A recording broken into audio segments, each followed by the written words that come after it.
Ça fait environ 2 semaines qu'on n'a pas fait de vidéo, très occupé. Assez de projets liés au trading, de création de stratégies, de backtest, voilà, assez de choses en background pour la communauté, pour les mondes de la formation et donc tout ça commence à se matérialiser petit à petit et donc on reprend le rythme des vidéos. Et donc aujourd'hui, en début de semaine, plutôt le lundi, mais j'ai voulu faire cette vidéo aujourd'hui parce qu'il n'y avait pas grand-chose dans le calendrier hier. Donc on va passer en revue rapidement le calendrier économique pour voir les éléments qui peuvent nous impacter, nous qui tradons le forex. Donc comme d'habitude, avant de commencer, n'oublie pas de liker, de t'abonner, ça fait plaisir et ça donne la force. Alors avant de commencer la vidéo, on va faire un petit bilan des deux offres que je propose présentement, c'est-à-dire la formation avec la communauté privée. Les prix vont bientôt augmenter, je pense à la fin de ce mois, le prix de la formation va passer à 150 euros, de 130 à 150. Pourquoi? Parce qu'il y a assez de mises à jour qui vont arriver bientôt, assez de mises à jour théoriques et aussi de stratégie et tout.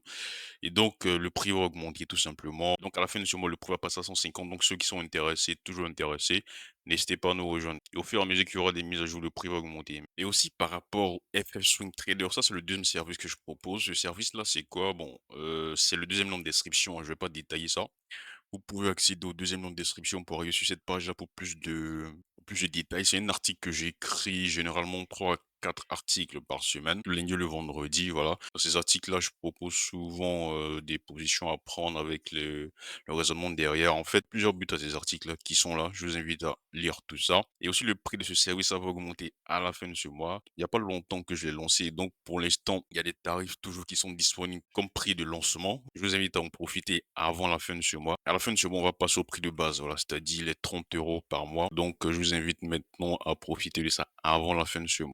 Mais je vais vous montrer quand même un petit résumé de ce qu'on a fait ce mois-ci. Ce mois-ci, on a fait 100%. Mais bon, faut dire qu'on a pris seulement deux positions. J'ai proposé seulement deux positions. 100%. Déjà, la première position que j'avais proposée, c'est pas le seul but de ces articles. Souvent, quand il y a de très belles opportunités, je vais les proposer avec le raisonnement fondamental derrière. C'est le principal but de ça. C'est pas un groupe de signaux et non, pas du tout. Le but, c'est de voir le processus qui pousse à prendre des décisions, un processus fondamental et technique. Comment est-ce que les deux sont alliés pour arriver à une prise de décision? Donc, ce mois-ci, il y avait deux propositions qui ont été faites, NZD-USD, Euro-USD. Après, je vais vous montrer ça. Donc, le NZD-USD, c'était plutôt le 12 mars que ça a été proposé. Voilà. Je vais vous montrer ça. Le raisonnement est là, je vais pas m'attarder sur ça. Voilà, c'était cette position qui était proposée le 12 mars ici. En attente de confirmation, l'analyse fondamentale a été faite et tout. Maintenant, il fallait de la technique, que la technique valide. Moi, je suis assez intransigeant sur les validations techniques. Les membres de la communauté privée le savent. Tant qu'il n'y a pas de validation technique, je vais pas prendre position. Et donc, il y a eu la validation. Bah, moi, je suis entré en position ici. En fait, c'est des choses que je propose. Chacun est libre de prendre la position ou pas. C'est juste voir un peu le processus qui mène à prendre position. Voilà, et donc c'est cette position-là qui a été validée, le TP a été hit ici, ça. Et ensuite, la deuxième position que j'ai proposée, c'était plutôt sur l'euro USD, voilà, le 20 mars. Ici, c'est comme ça que les artistes se présentent, hein. Le 20 mars ici, j'avais proposé l'euro USD en correction à la baisse avec le raisonnement derrière et tout, voilà. Déjà dans mon analyse, je m'attendais à ce que le dollar ici corrige un peu à la hausse lorsqu'on va casser le niveau des 104 ici, voilà. C'est ce qu'on a eu ici, on a cassé le niveau des 104 ici, on a un peu corrigé à la hausse après la grosse chute qu'on a eue ici. Et donc par rapport à ça, il y avait une opportunité sur l'euro USD, hein, voilà, cette opportunité-là. Et donc c'est cette position-là, personnellement, je suis sorti ici, voilà. Et donc après le 21 mars, j'avais encore apporté un autre argument, l'argument du Manson Flows, voilà. C'est un argument de plus, surtout pour ce mois-ci, pour le mois passé plutôt, le mois de mars. Parce qu'aujourd'hui, je tourne cette vidéo dans le 1er avril. Correction à la hausse ici du dollar. C'était un argument en plus. Voilà. Et donc, c'était très intéressant pour la position euro-USD. Et donc, c'était le bilan du mois. Deux positions proposées, deux positions validées. Voilà. Le mois d'avril, ça a très bien commencé parce que déjà, j'avais fait mon analyse. J'avais donné ma vue le 26 mars ici sur le yen japonais. Et après, le 28, j'avais proposé une position de vente sur l'USD yen. Voilà. Ça, c'est. Je suis entré en vente à 152, 23 avec l'analyse qui était faite et tout. Voilà. C'était cette position-là ici. Pour l'instant, ça se passe très bien sur cette position-là. Bon, la position est déjà sécurisée, hein. J'ai sorti la majorité des profits ici, 80%. J'ai baissé le SL. Et donc, même si on sort ici avec le SL, bah, je sors largement profit. Voilà. Et donc, ça, c'est le FX Swing Trader. Parfois, il y a parfois des positions qui sont proposées rapport avec l'analyse derrière, l'analyse concrète avec des raisonnements concrets et tout, pour voir un peu le cheminement. Un autre but aussi, c'est d'apprendre plein de choses, hein. Voilà, dans les articles, vous apprenez des choses par rapport à la fonda. Ça vous permet de progresser sur la durée, tout simplement. Alors, je voulais signifier aussi que dans la communauté privée, parce que je reçois des messages comme ça, c'est le message en privé ou par mail, me demandant des articles institutionnels, je les publie dans la communauté privée des membres de la formation. Et donc ça encore, n'hésitez pas à nous rejoindre. Plus que vous aurez dans la communauté privée des membres de la formation les articles institutionnels, je vais vous montrer à quoi ça ressemble, hein. En fait, il y a des banques d'investissement qui publient des articles, par exemple les articles week-end pour préparer la semaine, on appelle ça des articles week ahead.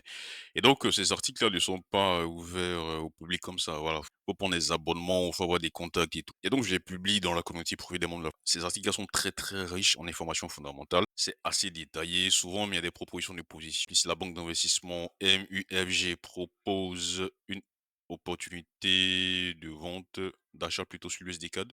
Et tout en bas ici, vous allez retrouver le raisonnement qu'ils ont fait derrière, voilà. Maintenant, à vous de voir si vous êtes OK avec ça ou pas pour rentrer avec eux ou pas. Voilà. Et donc ça, c'est un exemple. Voici par exemple un autre papier d'ANZ Research, un autre papier de Goldman Sachs ici. Ça c'est vraiment un incontournable. Le Global FX Trade de Goldman Sachs. Et donc il y a plusieurs papiers comme ça, d'institutionnels que vous pouvez retrouver aussi dans la communauté privée des membres de la formation. Et donc me concernant, c'est un très bon mois. Voilà, le mois s'est terminé très bien avec ma dernière position du mois. C'était sur le SEC Yen. Après les chiffres d'inflation qu'on a eu assez solides de Tokyo qui est assez corrélé, qui est corrélé quasi à 100 aux chiffres, du Japon, hein, voilà. Donc sachant le narratif de la BOJ et tout, c'était intéressant de voir, c'était intéressant d'acheter du yen, surtout par rapport à ma vue sur le yen japonais dont j'en ai parlé largement dans un des FF Swing Trader, un dernier. Voilà, j'ai une vue assez arrêtée sur le yen japonais présentement. Actuellement, même si vous regardez, c'est le yen japonais qui performe, hein, voilà, c'est le yen japonais qui performe. On est dans un environnement de marché qui favorise, assez le yen japonais, voilà. Et donc suite à ça, j'avais même partagé ici dans la communauté privée, voilà, j'ai pris un petit short sur le SEK yen. Le SEK, c'est la couronne suédoise, voilà. Ça, c'était mon dernier trade du mois de mars. C'était un trade en day trading parce que bon, voilà, c'est la fin du mois, on veut pas, c'était un petit trade quoi, on veut pas, donner de la performance au marché et donc ce trade-là s'est très bien passé. Le lundi, il était clôturé avec le TP.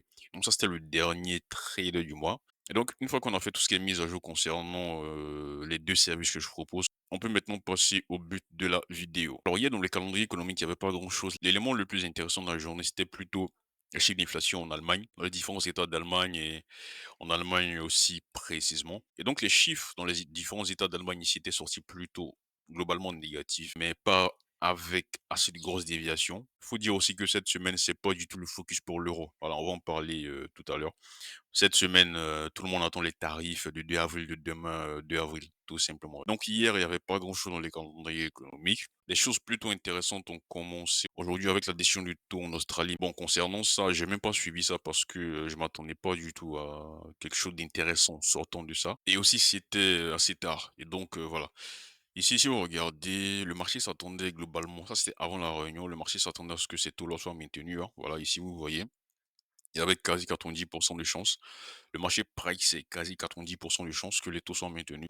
C'était logique parce que si on regarde s'il y a eu des changements depuis la réunion de février, il n'y a pas eu grande chose.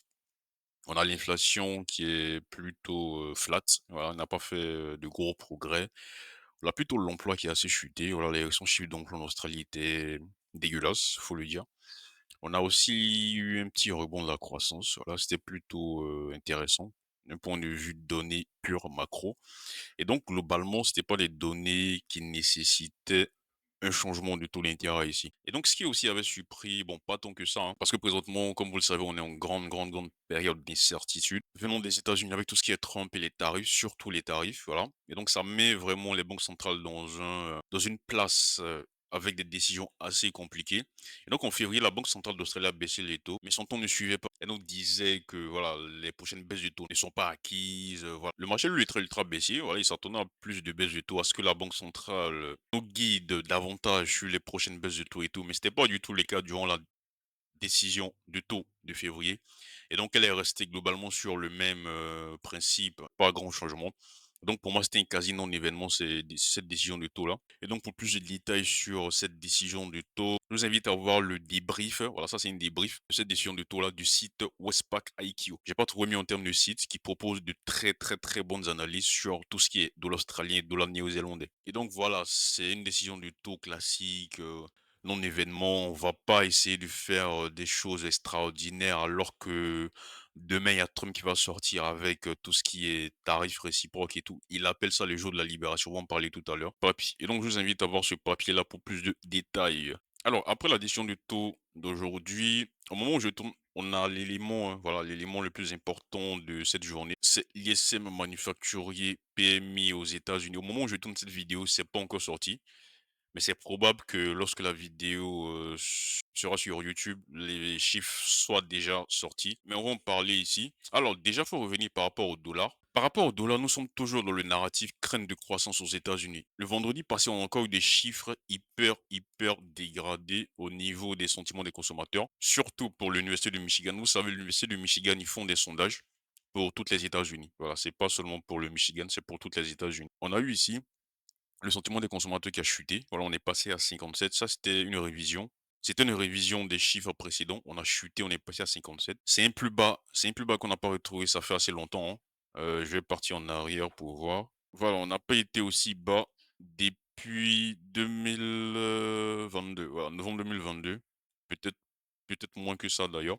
Et donc, c'est un chiffre qui est ultra mauvais. Et pendant ce même temps, dans ce sondage-là aussi, les anticipations d'inflation en un an sont montées à 5%. Alors ça, c'est extraordinaire. Ce sont des données, comme on a l'habitude de le dire, ça fait assez longtemps maintenant, stagflationniste. Alors, faut dire aussi que les données de sentiment des consommateurs n'ont pas du tout été un bon élément à regarder pour prédire tout ce qui est faiblesse de croissance aux États-Unis, récession et tout.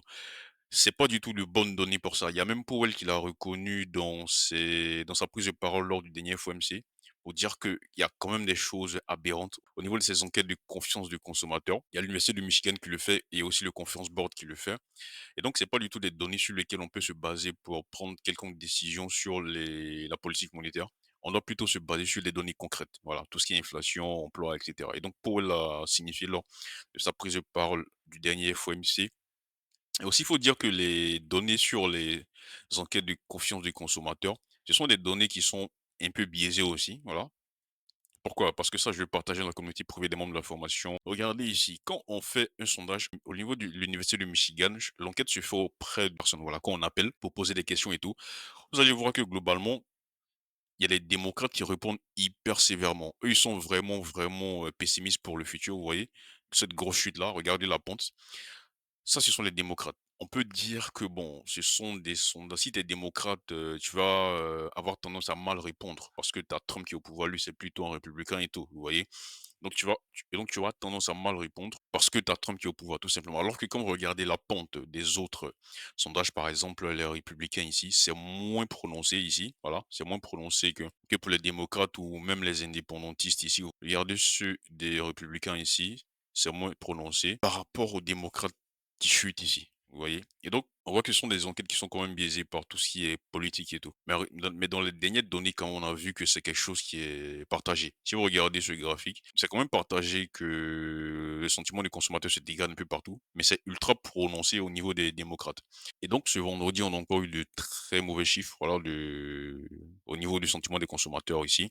Les gens sont pessimistes par rapport au prix futur. C'est pour ça que l'inflation à un an, ils voient ça à 5%. Et la confiance en l'économie future, bah, c'est à la baisse. Alors, on est passé à 57. Donc, le vendredi dernier, tu as les indices qui ont sévèrement chuté. Et donc, on est toujours dans ce narratif de crainte de croissance aux États-Unis. Ça, c'est le modèle GDP Now de la Fed d'Atlanta.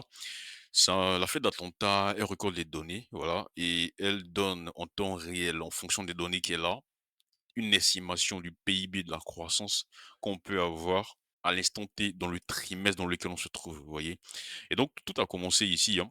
Je sais pas si vous vous rappelez, il y a eu de grosses plaintes au niveau de ce modèle-là. Il y a pas mieux, comme modèle pour prédire, tout ce qui est croissance aux États-Unis. Ça fait assez longtemps, hein, voilà. C'est le meilleur modèle que vous pouvez trouver pour prédire tout ce qui est croissance aux États-Unis. Il y a pas mieux que ça, parce que ça agrège des données en temps réel, au fait. Voilà, et c'est mis à jour assez régulièrement. Et donc, quand les gens ont commencé à voir cette grosse chute-là au niveau de la croissance aux États-Unis que le modèle de la Fed d'Atlanta prévoit, Je crois que c'était au niveau, je crois que c'était cette grosse chute-là, voilà, on se retrouvait aux alentours de moins 1,5 de croissance et donc il y a eu de grosses plaintes, mondialement pour dire, est-ce que voilà, c'est toujours, est-ce que c'est fiable et tout? Est-ce qu'on va pas prendre en compte d'autres éléments? Donc le créateur de ce modèle-là, c'est lui, Patrick Higgins. Il a réagi par rapport à ça. Les gens se plaignaient pourquoi? Parce qu'il faut dire que depuis le début de cette année aussi, il y a une grosse importation. Les gens ont beaucoup importé de l'or physiquement aux États-Unis, voilà. C'est pour ça aussi que, il y a l'or qui flambe. C'est une des raisons pour lesquelles l'or a commencé à flamber depuis le début de cette année ici. Et donc, les gens importaient assez d'or ici physiquement. Et donc, en termes de balance commerciale ici, c'est pas seulement l'or. En termes de balance commerciale, c'est pas bon parce que vous savez, quand on parle de croissance, la théorie de base, c'est quoi? C'est export. La théorie des bases, c'est quoi? C'est importation moins exportation. Et donc, si tu as assez d'importation par rapport à toutes ces exportations, tu te doutes bien que ta croissance sera mauvaise. Et donc, tout ça, c'est pourquoi? C'est par rapport au tarif douanier de Trump. Les gens se précipitaient pour importer assez d'éléments, alors faire des stocks, etc., avant que les tarifs n'entrent en vigueur. Il y a eu beaucoup d'importations aux États-Unis par peur que les tarifs douaniers vont se mettre en place et on va payer cher. Vous voyez, donc avant tarif, on importe beaucoup déjà. Et donc les gens se plaignaient que ce modèle était faussé par la forte importation d'eau physiquement qui a eu lieu aux États-Unis. Et donc les gens demandaient à ce que tout ça soit révisé et tout, ce modèle-là soit ajusté à l'or. En gros, on veut qu'on enlève l'effet des importations de l'or dans ce modèle-là. Et donc, c'est ce qui a été fait ici. Vous allez voir qu'ici, d'habitude, il n'y avait pas ça. Donc, vous allez voir que dans le nouveau modèle ici, c'est marqué Gold Adjusted GDP Now. Et donc, ici, c'est le modèle si on enlève l'importation massive d'or qu'on a eu aux États-Unis. Et donc, malgré ça, on voit que ça montre quand même que la croissance aux États-Unis, ici, on sera aux alentours de moins 0,5%. Voilà. Ça monte 0,5% ici.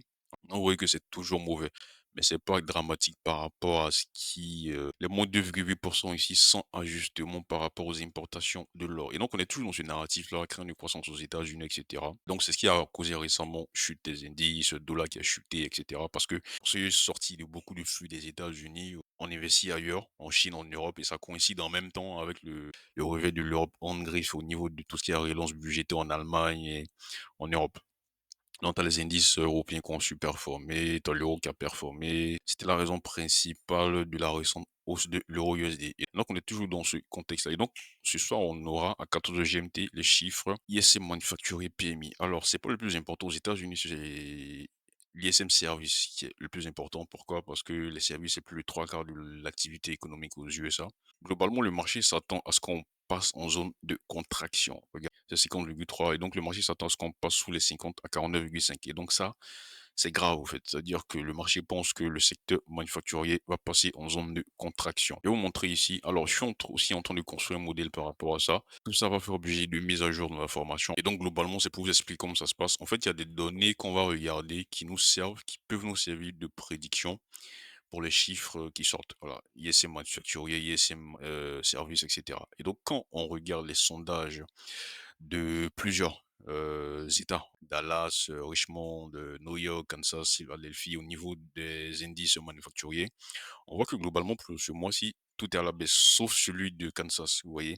Donc, on peut dire que c'est logique que les gens s'attendent. Donc, si vous faites un modèle de régression linéaire simple, par exemple, vous allez voir que ce modèle-là va plutôt pointer l'ISM manufacturier à la baisse ce mois-ci, les chiffres qui vont sortir. Donc, on peut se dire que c'est logique que ici, le marché s'attend à ce qu'on baisse. Évidemment, la surprise va venir du fait qu'on ait des chiffres qui restent en zone d'expansion ici, vous voyez. Et donc, ça, c'est la grosse surprise qu'on peut avoir. Et donc, l'impact de ça sur le marché, c'est quoi? C'est que bon, les chiffres qui sont soulevés, c'est positif pour le dollar. Ça va soulager un peu ce narratif actuel qu'on a au niveau des États-Unis, tout ce qui est stagflation, etc. Donc, de solides chiffres, ça éloigne de plus en plus ce narratif-là. C'est aussi simple que ça. Et donc, de solides chiffres éloignent de plus en plus ce scénario stagflationniste-là. Mais on a des scénarios qui seront assez désagréables pour ce narratif-là. C'est quoi? On orange ici, c'est l'ISM manufacturier. Voilà, c'est le 50,3. Là, il est là, 50,3. Vous voyez qu'ici, on a toutes les composantes sont à la baisse, sauf la composante prix payé. Et donc, le scénario ultra mauvais, c'est si effectivement on abaisse d'ISM manufacturier, on passe en zone de contraction et tu encore la partie prix payé qui part à la hausse. Ça, c'est le scénario stagflation idéal. Et tu le dollar aussi qui va chuter, et cetera. Et donc, va falloir faire très attention aux différents éléments en détail, voilà, de ces chiffres qui vont sortir là, des mauvais chiffres ici, mais avec la partie prix payé à la hausse, c'est très, très, très mauvais. Le 2 avril, l'élément de la journée, c'est les tarifs. Voilà, voilà, c'est les tarifs douaniers de Trump, et cetera. Il appelle ça jour de la libération, c'est pour vous dire. Et donc, qu'est-ce qu'on attend de ça? Globalement, il y a assez de pays qui seront concernés. Il y a assez d'éléments à prendre en compte. Est-ce que Trump va prendre en compte tout ce qui est TVA? Est-ce qu'il va les inclure dans les tarifs? Est-ce que ça sera 25% pour tout le monde? Donc, il y a assez, assez, assez de questions. Personne ne peut prévoir ce qui va se passer. Si effectivement ça sort et que c'est plus souple que ce à quoi le marché s'attendait, et ben ça va beaucoup, beaucoup impacter le sentiment de risque. Et donc, tu as tout ce qui est indices et dollars qui sont impactés. On a effectivement des tarifs qui sortent. Bon, on se doute bien qu'il y aura tout ce qui est réplique après. Il y a même des pays comme le Japon, la Corée du Sud et la Chine qui sont en train de mettre des coalitions en place pour essayer de répliquer contre ces tarifs-là. Vous voyez, donc, il y a tarif qui va sortir le 2 avril. Il y aura réplique après. On ne sait pas tout ce qui va se passer. Il y a trop de questions en ligne de compte. Donc, la chose qui va se passer, c'est que ça va influer sur le sentiment de risque. C'est tout ce qu'on sait. Si c'est mauvais, tu as les indices qui vont chuter. On va avoir un climat de risk-off assez dégueulasse. Par rapport au dollar, sa réaction, c'est pas sûr parce que tu as un sentiment de risk-off. On s'attend à ce qu'il joue son rôle de devise refuge, donc il doit performer. Mais ce qu'on a eu récemment, c'est que dans ces mêmes conditions-là, tu as le dollar qui a chuté en même temps que les indices. Et donc, la réaction du dollar sera très intéressante à observer. Si c'est plutôt positif, c'est-à-dire que c'est moins douloureux que ce à quoi on s'attendait, etc. Bon, voilà, le sentiment sera plutôt positif, les indices vont rebondir, etc. Voilà. Et donc, c'est pas quelque chose qu'on peut prévoir. On va juste attendre et voir ce qui va se passer. J'ai bien aimé la réponse ici l'un de mes mentors par rapport à ça. Il a dit qu'à mon avis, l'enjeu principal sera soit une récession économique. Récession économique, c'est par rapport à la faiblesse de la croissance aux États-Unis. Soit une résilience à l'atterrissement en douceur, ça c'est par rapport à la politique monétaire. Et personne sur Terre ne saura où nous allons le premier 2, 3 avril. Voilà. Personne ne pourra vous dire ce qui va se passer. Parce qu'on attend toujours. Il y a trop de paramètres à prendre en compte. Et donc, globalement, ce qu'on peut voir, c'est quoi? C'est qu'on va assister probablement à une forte hausse des actifs risqués. Tout ce qui est actifs risqués, c'est quoi? C'est indices, etc., actions. Après le 2 avril, le marché poussant un soupir de soulagement parce que là, c'est tout le monde retient son souffle. On attend de voir ce qui va se passer. L'incertitude étant passée parce que ça pose beaucoup, beaucoup d'incertitudes présentement et ça impacte tout le monde, même les banques centrales. Ensuite, nous connaîtrons 6 à 8 semaines de calme, puis les données économiques décideront du sort du monde. Voilà, parce que c'est ce qui est dégueulasse aussi avec ces tarifs-là, c'est que une fois qu'il y aura des tarifs, pour voir l'impact que ça aura sur les différentes économies et tout, va falloir attendre des données économiques. Et donc, on va attendre 1 à 2 mois avant de voir l'impact concret de ces tarifs-là sur l'économie des différents pays impactés. Et donc, à ce moment-là, les données économiques seront très, très, très importantes. Et donc, en gros, c'est le scénario qui est là, hein. On va attendre ce qui va se passer demain sur les tarifs douaniers de Trump, quel pays sera impacté, est-ce que c'est fort, c'est moins fort, et en fonction de tout ça, on va analyser pour ensuite voir comment est-ce qu'on peut se positionner. Et donc ça, c'est l'élément majeur du 2 avril. Après, qu'est-ce qu'on aura? Le 3 avril, l'élément intéressant, c'est l'ISM non manufacturier PMI, alias l'ISM service aux États-Unis. Alors le marché s'attend globalement à ce qu'on reste solide à 53, voilà, avec une légère baisse de 0,5. Donc la surprise viendra du fait qu'on baisse ici, voilà, drastiquement. Et encore une grosse suppression, on passe en zone de contraction, voilà. Donc c'est-à-dire sous les 50. Il faut dire aussi que le secteur des services ici, ça tient bien aux États-Unis, hein. Voilà, globalement, toutes les métriques sont à la hausse ici. Et donc, la surprise va venir de mauvais chiffres que de mauvais chiffres. Il faut dire aussi que ça sera beaucoup intéressant d'avoir des chiffres qui vont entrer dans le même sens, qui vont partir dans le même sens que le sentiment de risque qu'on aura à l'issue des tarifs. Vous voyez, si ça sort et que c'est un gros sentiment risk-off ou risk-on, on veut avoir des chiffres qui partent dans ce sens-là aussi pour trader le dollar dans ce sens-là ou les autres devises aussi. Voilà. Et donc, on va en parler un peu plus de la communauté privée des membres de la formation. Ça, c'est jusqu'au 3. Voilà. Ensuite, le 4, le dernier jour, on aura les chiffres d'emploi aux États-Unis. Alors ici, le marché s'attend à ce que ça baisse, hein, voilà, à ce qu'on sorte aux alentours des 140, à ce que le taux de chômage soit stable ici à 4 ans et les salaires aussi stables, voilà, avec une petite baisse au niveau des salaires en variation annuelle. Bon, alors il y a quelque chose que vous devez savoir, c'est qu'il y a des indicateurs quand on regarde au niveau un peu comme j'ai fait, l'exemple avec, l'ISM, Manufacturier dans les différents États, quand on regarde un peu qui peut nous donner des éléments ou des indications sur les chiffres, si potentiellement les chiffres qui peuvent sortir. Donc c'est pareil pour, le NFP aussi. Récemment, on a le Dodge avec Elon Musk qui sont en train de licencier assez de personnes, avec des dans le gouvernement et tout et donc ici, on va remarquer que, au niveau des allocations chômage pour les travailleurs fédéraux, fin février, début mars, il y a eu un gros pic, vous voyez? Donc on est en train de voir que ça commence à se tasser un peu.